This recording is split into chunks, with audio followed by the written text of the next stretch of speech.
Welcome to the Midnight Codex, where forgotten truths breathe and shadows tell their tale. Tonight, don't blink and don't look behind you. I need to write this down. Maybe someone will believe me, but I'm sure no one will, because by the time you find this, it'll be too late. The truth is, I don't know how much longer I have. The worst part? I knew better, but I still took the job.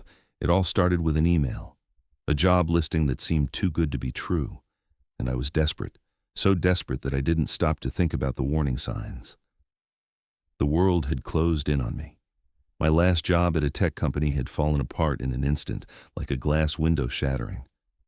Now, I was stuck with debts piling up, living off what little savings I had left. So when I saw the ad, I clicked on it without hesitation. Security guard needed, underground facility, excellent pay, immediate start. There was no company name, no contact information, just a single email address. And beneath the description, one line that caught my eye: must be available immediately. That was all it took. I didn't question it. I hit reply and sent a quick email, barely reading what I was typing. Maybe this will be the break I need, I told myself. Within minutes, a reply came through. The email was terse, almost robotic, asking me to meet at a warehouse on the edge of town for an interview. No further details, just an address. The feeling of unease crept into my stomach, but the promise of money drowned it out. I needed to make rent. The warehouse was old, its steel gates rusted and bent. I parked my car in the empty lot, the wind picking up dust as I stepped out. The building loomed before me like a monument to abandonment. No signs, no lights, just silence. As I walked towards the entrance, the hairs on the back of my neck stood up. I should have turned around then. I should have listened to that sinking feeling. But I didn't. Inside, the air was thick, stale. The only sound was the echo of my footsteps against the concrete floor. I barely saw a soul, just a few workers moving in the shadows. A man, tall and thin with pallid skin, approached me. His eyes were hollow, almost lifeless. Without a word, he nodded and gestured for me to follow. I had a bad feeling the moment I saw him, but I followed anyway. He led me down a narrow hallway, dimly lit with flickering fluorescent lights. The further we went, the colder the air became, until it felt like I was walking through a tomb. The walls were damp, streaked with grime, and something in the air smelled faintly of metal. Eventually, we stopped in front of a heavy metal door. It had a keypad beside it, the numbers barely visible. The man typed a code in and, without a word, opened the door. It creaked loudly as it swung open, revealing a staircase leading down into darkness. "This is where you'll be working," he said, his voice flat, almost mechanical. I hesitated for a moment. What exactly am I guarding? He didn't answer directly. "You'll be shown the ropes. Don't worry. Just follow the rules." The door closed. Behind me with a metallic clang, and I was left standing at the top of the stairs, staring down into the blackness below. I followed him down, my footsteps echoing on the cold concrete. The air felt heavier with each step, as if something was pressing down on me. At the bottom, I entered a large, dimly lit room that stretched out far beyond my line of sight. The room was filled with strange equipment, crates stacked high, rows of metal shelves covered in dust. There was a faint, almost imperceptible hum in the air, like a machine just barely running. It felt wrong, but my mind kept focusing on the paycheck, on the way out of this rut. The man stood by a desk in the corner and handed me a sheet of paper. "These are the rules. Follow them and you'll be fine." I looked at him, unsure of what he meant, but he didn't elaborate. I glanced down at the paper, the words on it seeming to blur together in the dim light. Rule 1. Never enter room 13 without permission. Rule 2. If you hear whispering in the walls, do not respond. Rule 3. Keep the lights on at all times, especially after midnight. Rule 4. If someone knocks at the door, do not open it, no matter what. Rule 5. Leave at sunrise. Do not stay past the morning. I read the rules again, my stomach twisting. The instructions felt strange, unnerving. It was as if they were written for something, more than a typical security job. I wanted to ask questions, to demand answers, but the man's cold stare stopped me. He didn't say another word before he turned and walked away. I was left standing in the room, alone. The silence weighed on me, thick and suffocating. I looked at the list of rules again. Room 13, whispering in the walls. I thought maybe I'd misunderstood, but the words didn't make sense. There was something about them, something I couldn't shake off. What kind of place was this? The hours ticked by slowly as I settled in at my post, trying to ignore the gnawing feeling in the pit of my stomach. I kept my eyes on the clock, focusing on the dull hum of the machines around me, the faint, unsettling shadows moving in the corners of the room. The rules kept playing in my mind, repeating over and over again. Keep the lights on, don't open the door, don't respond to the whispers. Midnight came and went, and the place felt even colder. That was when I heard it. A soft whisper, just on the edge of hearing, coming from the walls. I froze. My heart raced. I could feel the weight of the air around me, thick with tension. Rule 2. If you hear whispering in the walls, do not respond. But the whispers seemed to be calling my name. I took a hesitant step toward the wall. What if I responded? My pulse quickened, and for a split second, I almost gave in. I remembered the rules. I stepped back quickly, gripping the edge of my desk. Don't respond. The whispering stopped, leaving an eerie silence in its wake. That's when I realized something was watching me. It wasn't just the shadows. It wasn't just the whispers. Something was wrong with this place. I glanced at the door. The handle rattled. Rule 4. Do not open it, no matter what. I didn't move. The knock echoed through the room, growing louder. I didn't open the door. But the question burned in my mind. What would happen if I did? The unease settled deep into my bones. The rules were more than just rules. They were warnings, and I wasn't sure I could follow them for much longer. Something was waiting for me here, something I wasn't prepared for. But the money, it was too much to ignore, and I was too desperate to leave. Little did I know, breaking the rules was the only way out. I need to make one thing clear. I didn't take the rules seriously at first, not fully, at least. I laughed them off like anyone would. It seemed absurd to think that a job, security of all things, would come with a set of bizarre, cryptic instructions. But as soon as I was handed that list, I felt a shift in the air. A subtle change, like the temperature dropping ever so slightly. I couldn't shake the feeling that I was stepping into something much darker than I'd anticipated. The man who had shown me around earlier handed me the list of rules with the same cold, emotionless expression. His hand was shaking slightly, just enough for me to notice. But that was the last sign of vulnerability I saw in him. The next moment, his face was expressionless again, his voice low and firm. "Follow these rules," he said, "or the consequences will be severe." His words hung in the air, heavier than they had any right to be. I took the paper from his hand, staring at the jagged edges, as if the paper itself was part of the warning.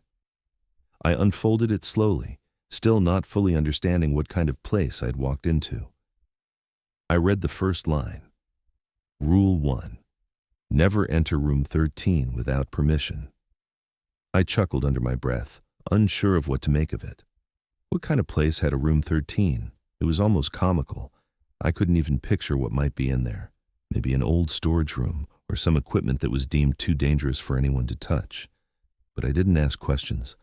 I'd been in stranger places before, and if I was going to last through the night, I needed to focus on the job. Rule 2. If you hear whispering in the walls, do not respond. I raised an eyebrow at that one. Whispering in the walls. That was just ridiculous. I had to admit, though, there was something unsettling about the sound of the old building groaning and creaking. But whispering, that wasn't possible. I tucked the paper back into my pocket and tried to laugh it off. It was just a way to make the job seem more mysterious, more important. Right? Rule 3. Keep the lights on at all times, especially after midnight. I looked around the dim room. the single flickering light above me casting long shadows on the walls. The idea of keeping the lights on all the time made me feel like I was in a poorly lit horror movie. It was almost laughable, if not for the serious way the man had said it. He looked me right in the eyes when he said this one, as if he wanted to make sure I understood. But I wasn't about to let a light bulb make me paranoid. I was here to work, not to jump at every little thing. Rule 4.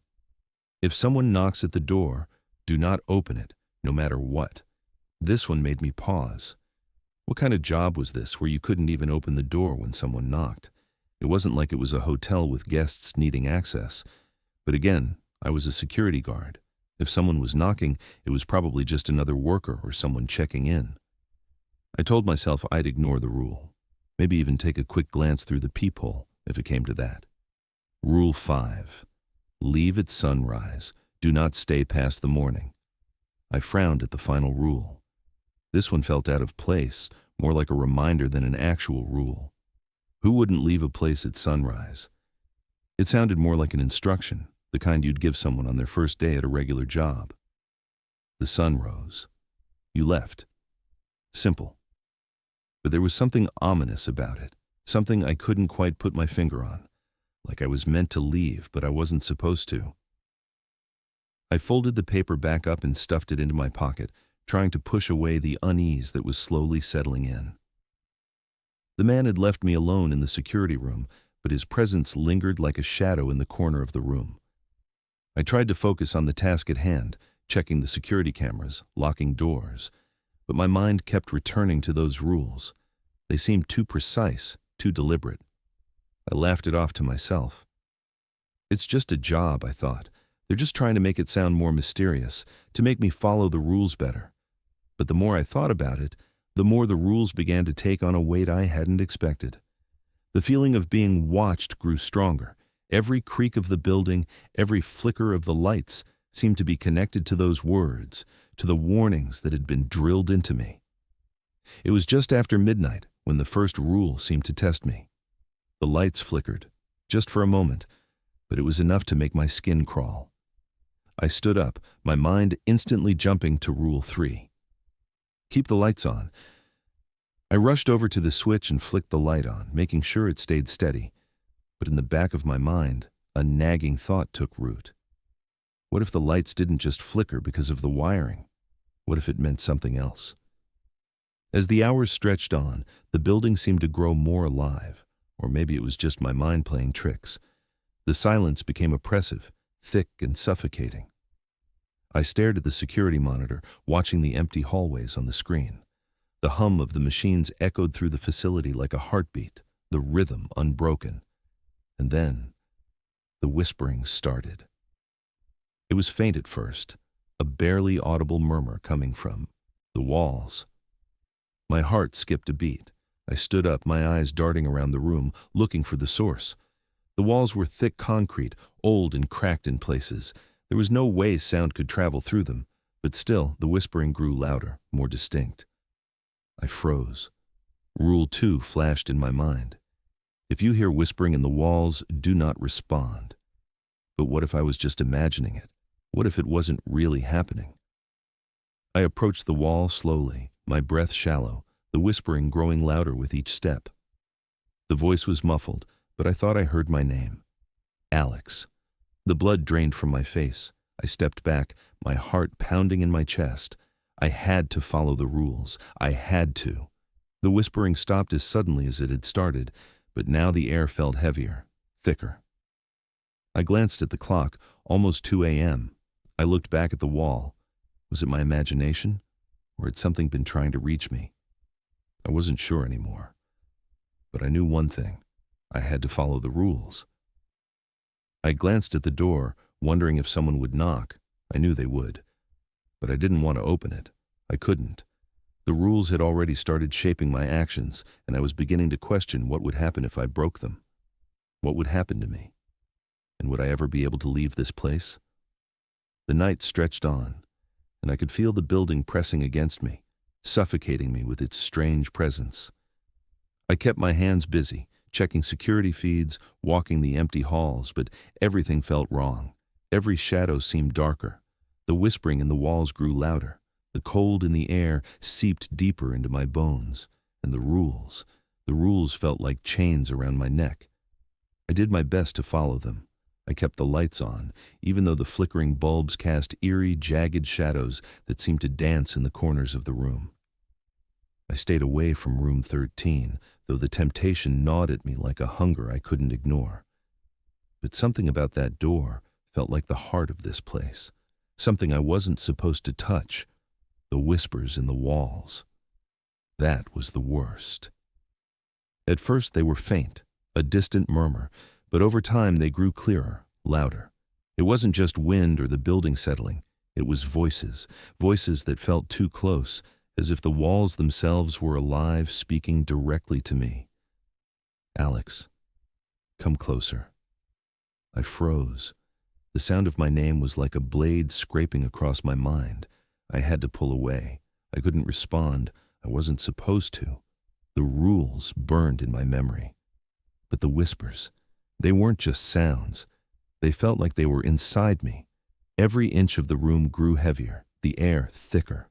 The walls seemed to pulse with a life of their own. I stumbled back, shaking my head, pushing those thoughts aside. It was just the building. I had to focus. I had to stay sane. But that's when the temperature dropped. Suddenly, the air wasn't just cold. It was icy, cutting through my clothes. I looked at the temperature gauge. Nothing had changed. The cold wasn't normal. It was like the building itself was alive, breathing, feeding on something deep in its foundations. It sent a shiver through me, something primal.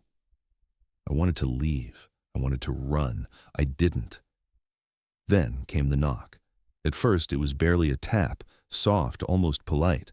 But then, it came again, louder this time, insistent, demanding. My heart skipped a beat. I hadn't heard a soul in hours. No one had come near the building, not since the man left. The knock came again, a hard rap on the door, echoing through the silence. I stared at the door, paralyzed. Rule 4. If someone knocks at the door, do not open it, no matter what. The words flashed through my mind. I knew what I had to do. I had to follow the rules. But the knock was still there, louder now, harder. What if someone needed help? The voice outside was muffled, pleading, "Please, open the door." Every part of me screamed to open it. Maybe someone had gotten trapped. Maybe someone was hurt. But I couldn't, not according to the rules. I stepped away from the door, my hand trembling on the handle, my mind racing. My breath quickened. The room felt like it was closing in around me. I stepped back, trying to steady myself. The knock stopped, and the silence swallowed me whole. But now it was worse. The silence was suffocating. I glanced around, feeling as if the walls themselves were staring at me. I couldn't escape it. There was no escape. I tried to push the thought of the door out of my mind and focus on the security feed. The monitors flickered, the image unstable. The hallways were empty, but there was something wrong. The shadows seemed to stretch unnaturally, reaching out into the dark like claws. I turned, convinced I'd seen something move in the corner of my eye. But there was nothing there. The whispering started again. Alex. The sound was louder now, almost a command. But it wasn't just from the walls anymore. It was everywhere. The walls themselves seemed to throb with the pulse of the words. My body froze. The darkness around me felt alive, pressing in, as though it were squeezing the air from my lungs. I turned to leave, but my legs wouldn't move. My body wouldn't listen. The room felt smaller now. The shadows weren't just shadows anymore. They were figures. Tall, gaunt figures with long, twisted limbs that stretched out like they were reaching for me. Their eyes, if they had eyes, were hollow, empty sockets that seemed to stare straight through me. I stumbled back. There was no way this was real. I had to be imagining it. But the shadows were moving, shifting closer, their forms distorting in the dim light. They weren't just reflections of the darkness. They were something else, something wrong. I felt the pull again, that cold, unnatural tug. The shadows were closing in, their whispers growing louder, more insistent. I had to get away, but I couldn't move. "Join us. The whisper came from everywhere, a chorus of voices that seemed to vibrate through my very bones. My heart pounded in my chest. I tried to scream, but nothing came out. My legs gave out beneath me, and I collapsed onto the floor. The room was spinning, the shadows stretching and bending around me like they were coming to life. I could feel them reaching for me, their twisted limbs brushing against my skin. I had broken the first rule. I had answered the whispers, and now I was paying the price. The darkness closed in on me, suffocating. The whispers, the shadows, they weren't just figments of my imagination anymore. They were real, and they were waiting for me. I tried to look away, but the figures in the shadows were everywhere. They moved closer, their faces still blank, their movements jerky and unnatural. They were getting closer, closer with every passing second. But it wasn't just them.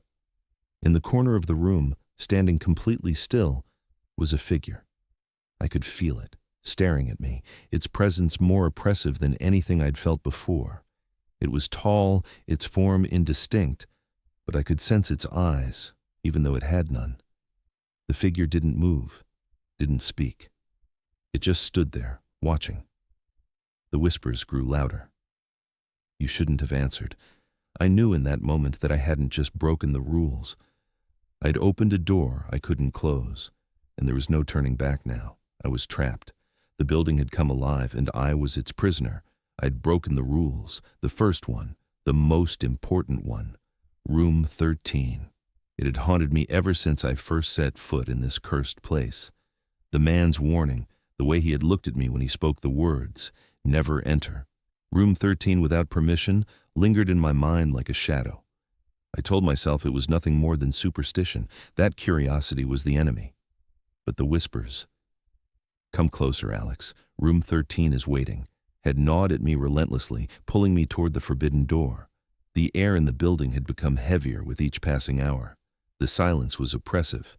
The shadows in the corners of the room seemed to move on their own, and I couldn't shake the sense that something was watching me from every direction. But what terrified me most was the pull I felt, an undeniable draw toward that room. It was as if the very walls of the building were whispering its name, urging me to open the door and step inside. I had to know. I stood in front of the door, my pulse racing.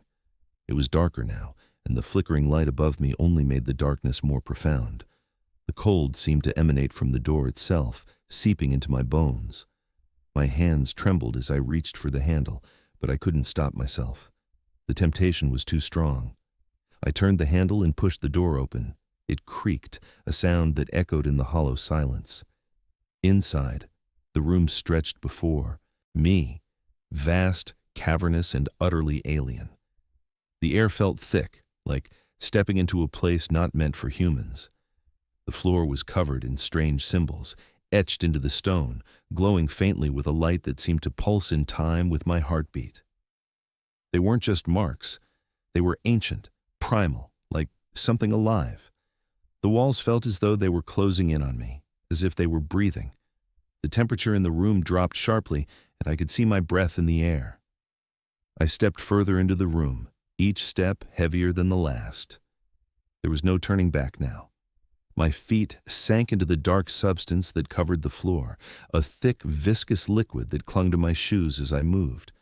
The closer I got to the center of the room, the more the air thickened, swirling with an oppressive energy I couldn't begin to understand. And then I saw it. From the center of the room, a shape began to rise.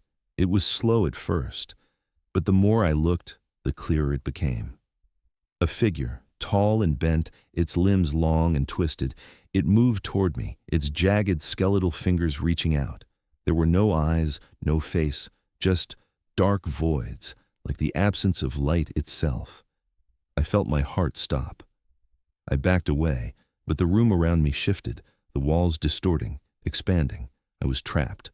The door was gone. It had vanished. The space was no longer a room. It was a living, breathing entity, its boundaries stretching and warping, pulling me deeper into its grasp. "You have come," a voice rasped, not from the creature, but from all around me. The whisper seemed to crawl into my skull, its words carving into my thoughts. You have been chosen. The air grew colder, the temperature plummeting even further. The floor beneath my feet pulsed, the symbols glowing brighter, more urgent. They weren't just drawings. They were a map, a guide, an invitation. They were calling me. This wasn't just a room. It was a portal, a doorway to something far worse than I could ever have imagined. I tried to move, to escape, but the room shifted again. The walls seemed to press in, the symbols on the floor twisting into new shapes, their patterns changing in ways that shouldn't have been possible. The darkness swirled around me, and I realized with growing terror that the room wasn't just trapping me, it was feeding on me. I gasped for air, but it was thick, suffocating. The shadows that had once moved in the corners of the room were now materializing, stepping forward, forming dark figures. They were the ones that had been whispering to me. They were the ones that had been watching. And they were coming closer. The figures moved toward me, their limbs jerking in unnatural spastic movements. Their faces were nothing more than hollow voids, empty spaces where eyes should have been. I could hear them now, their voices low and guttural, murmuring in a language I couldn't understand. But I knew what they wanted. They were the demons. Not just here in the building, but in the very walls, in the air, in the space between dimensions. Room 13 wasn't just a place, it was a nexus, a crossing between worlds. And I had opened it. "Welcome," they whispered, their voices reverberating through the room, surrounding me. "You are part of the gathering now." I tried to scream, but the words caught in my throat, strangled by the suffocating air. The floor beneath me seemed to split open, and the darkness that had been creeping along the edges of the room now consumed everything. I was no longer in control. The room had taken hold of me, and there was no escape. My skin crawled. The walls closed in, and the air was thick with an oppressive presence. The figures circled around me, their movements becoming more frantic, their whispers more urgent. Their eyes, empty, void of any humanity, stared at me like they were watching something they had been waiting for. I realized, too late, that the rules weren't just there to protect me. They were there to control me, to keep me in this place. I wasn't a guard. I wasn't here to keep anything safe. I was the sacrifice. The symbols on the floor were part of a system, part of a ritual I had unwittingly become a part of. And now that I had broken the rules, there was no way out. The game had already begun, and I was its pawn. The room pulsed again, and the shadows grew more intense, more alive. The whispers filled my mind, drowning out everything else. The walls, the figures, the shadows, they were all part of this hellish system, and I was just another piece. I reached out, desperate to escape, but there was nowhere to run. Room 13 wasn't a place anymore. It was a prison, a gateway to a realm I couldn't comprehend, and I was trapped inside it. There was no way out. I'd crossed the line, and now I was part of the gathering. I knew I'd made a mistake. I'd crossed a line, stepped into a world that wasn't mine. The whispers had lured me here, but now that I was inside, I realized the true horror of it all. There was no escape, no way to undo what had been done. The shadows were everywhere, clinging to the walls, twisting into shapes that were too dark to comprehend. The creatures, those things, stared at me with their hollow eyes, their faces contorting in twisted mockeries of humanity. They weren't just haunting the building, they were the building. The walls themselves seemed to pulse with their presence, as though the very structure was alive, feeding on the chaos and fear that swirled within. I tried to leave. I tried to break free, to run, but every time I made a move to exit, the room shifted. The hallway stretched longer, the doors closed before I could reach them. Every escape route I attempted led me deeper into the labyrinth of this place. The building wasn't just a physical space, it was part of the gathering, part of the trap. The first time I tried to break the rules, I thought I could get away with it. I ignored Rule 1 and ventured into Room 13. The consequences were immediate. The room had become a nightmare, a living nightmare, bending and warping around me. But that was just the beginning. The next time, I broke Rule 2. I responded to the whispers. I thought I could gain control over the voices that had tormented me, but all I did was open the door to something worse. It wasn't just whispers anymore. It was voices, screams, the wails of the lost souls trapped within the walls, their torment now amplified, their rage palpable. Then came Rule 3. I let the lights flicker briefly, and the shadows grew stronger. They twisted and stretched, coiling around me like a serpent preparing to strike. I heard the voices of the demons calling to me, pulling me deeper into their world. My heart raced, the air thickened, and I realized that the longer I stayed, the more I was becoming a part of it, something I couldn't undo. I tried to focus to remind myself of the final rule. Rule 5. Leave at sunrise. Do not stay past the morning. The hours blurred together. Time seemed to lose its meaning in this hellish place. I couldn't tell whether it had been minutes or hours since I last saw the first signs of dawn, but the darkness pressed in, thick and suffocating. The whispers, the creatures, the twisted shadows, they were all part of it now, and I was no longer an outsider. I was part of their world. And then it hit me. This wasn't just some random event. This wasn't a cursed building or a haunted room. The gathering wasn't just an incident. It was a cycle, an eternal cycle, one that had been going on long before I ever set foot in this place and would continue long after I was gone. The demons, the shadows, the twisted creatures, they weren't here by accident. They were bound to this place, trapped in an endless loop of torment. And I was now part of that loop. The building itself was a prison, a vessel holding these demons at bay. But that was the lie. The truth was that the building wasn't holding them in. It was keeping them contained. It wasn't a place of security. It was their prison. And I was now its keeper. I was no longer just the security guard. I wasn't here to keep anything safe. I was the sacrifice. The realization hit me like a freight train. My blood ran cold. The walls seemed to close in on me, the symbols on the floor glowing brighter, pulsing with the energy of the demons trapped here. They were watching me. They were waiting for me to make a mistake. And I had made so many. But there was still one rule left, one last chance. As dawn approached, the air grew heavier. The room seemed to stretch, distorting around me. I could hear the whispers again, but this time they were clearer. Stay. Don't leave. Become one of us. I could feel it, feel their presence behind me, closing in. The shadows were thickening, the walls constricting. I knew the truth now. I had to leave, but I was afraid. Afraid of what would happen if I stayed. Afraid of what would happen if I broke the final rule. I had come to this place, driven by desperation, curiosity, and a desire to escape my life. But now I understood. The building was a prison, a trap to contain the demons. And I was the keeper of the key. The rules weren't just there to protect me, they were there to control me, to keep me from breaking free. Dawn was close. I could see the first light creeping through the cracks in the walls, casting long, thin shadows across the floor. The room seemed to be alive with energy, the whispers louder, more urgent. The demons, no, the shadows, were everywhere, waiting for me to make my choice. The choice.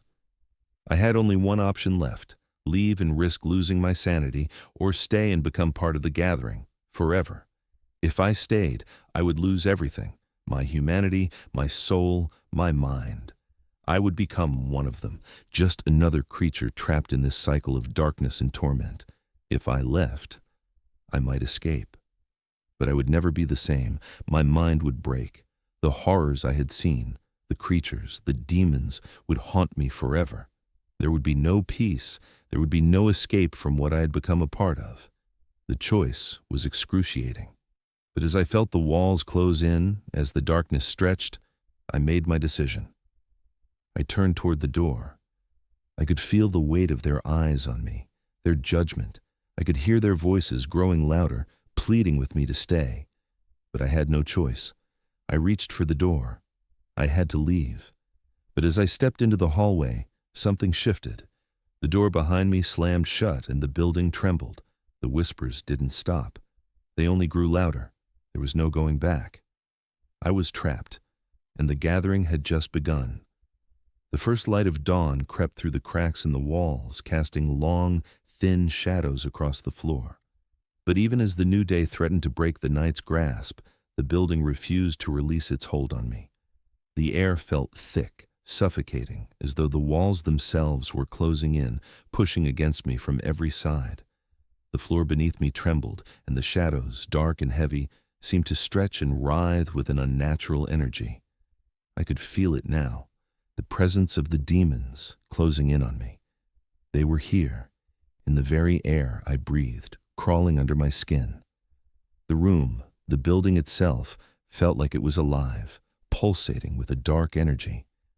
And I, trapped in its grip, was no longer just a witness. I was part of it. I had to make a choice. The final rule was upon me: leave before sunrise or face the consequences. But what were the consequences? The whispers in my head grew louder now, more insistent. "Stay. You belong here now, Alex. You've joined the gathering." My heart pounded in my chest as I stood in the center of the room, frozen in indecision. The light outside was growing stronger, but I didn't know if it was real. The very walls of the building seemed to warp and distort, the boundaries between the physical world and this nightmare fading away. The shadows were shifting, long, twisted limbs reaching toward me. I could hear them now, their voices calling my name, their whispers taunting, beckoning me.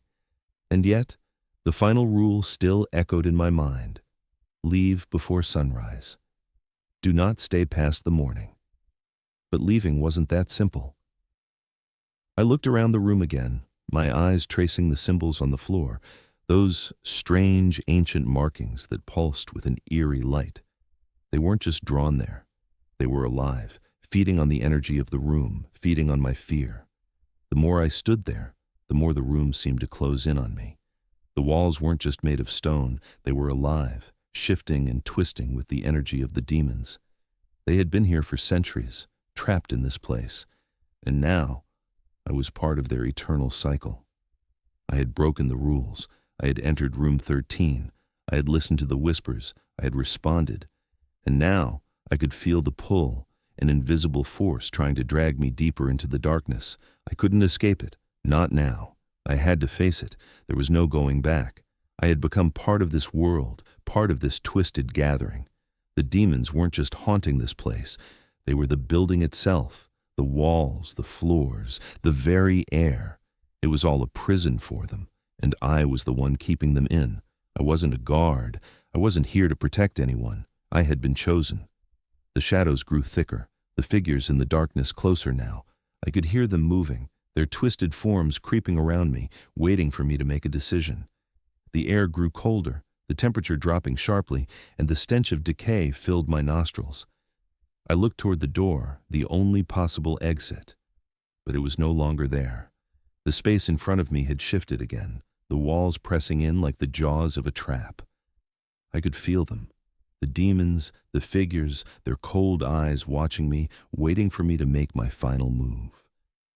"You can't leave, Alex," one of the figures hissed, its voice slithering through the air like a snake. "You're already part of us. There is no escape." I was trapped. There was no door, no way out. The room had become a prison, and I was its keeper. The demons had been bound here for eternity, and now I was part of their cycle. They had been feeding on my fear, on my desperation, and they wouldn't let me go. "Stay with us," they whispered, their voices sweet like a siren song, pulling me closer. "You've chosen us." I staggered back, my heart racing, my thoughts spinning. Could I leave? Was there even an escape anymore? The very walls seemed to mock me, their presence suffocating, their energy feeding off my fear. The floor pulsed beneath me, as if the building itself was alive, breathing, moving. And then I realized it. I'd been chosen long, before I stepped foot into this place. The job hadn't been a job at all. It was a trap, a cage built to keep the demons contained.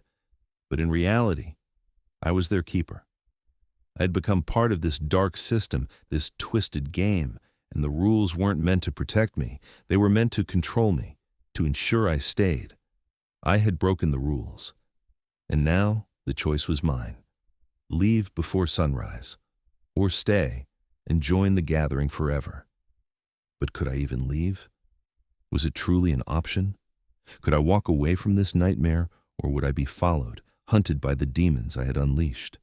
Would my mind survive the torment of what I had seen, what I had become? The demons were closing in. The air was thick, suffocating. The room had become a vortex of energy, swirling with the power of the ritual. The whispers grew louder, more urgent, until they filled my head, drowning out everything else. But the sun was rising. I could feel its light creeping through the cracks, its warmth brushing against my skin. It was my chance to escape, to break free from this nightmare. But what if leaving meant losing myself forever? I turned toward the door. It was still there, the way out. I could run, I could escape. But would it even matter? Could I ever truly escape from what I had done, from the demons that were now a part of me? I reached for the door handle, my hand trembling. My mind raced. What if I stayed? What if I gave in to the darkness, became a part of this gathering, and joined them forever? But then I remembered the rules. Leave before sunrise. It was my only chance.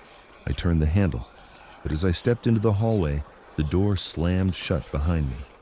The building trembled, the walls shaking as if they were alive. The whispers grew louder, more insistent. The light from the outside world grew dimmer. I had made my choice. The door slammed shut with an ear-piercing bang, and I froze. The darkness surged around me, and I could hear the demons, their voices closing in. The light from the outside flickered and died, swallowed by the shadows. I had escaped, but was I truly free? As the whispers echoed in my mind, I realized the truth. The demons didn't need to trap me in the building. I was part of the gathering now, and I would never escape. The rules weren't meant to protect me. They were meant to trap me forever. And as the door slammed shut behind me, I knew there was no escape from the gathering.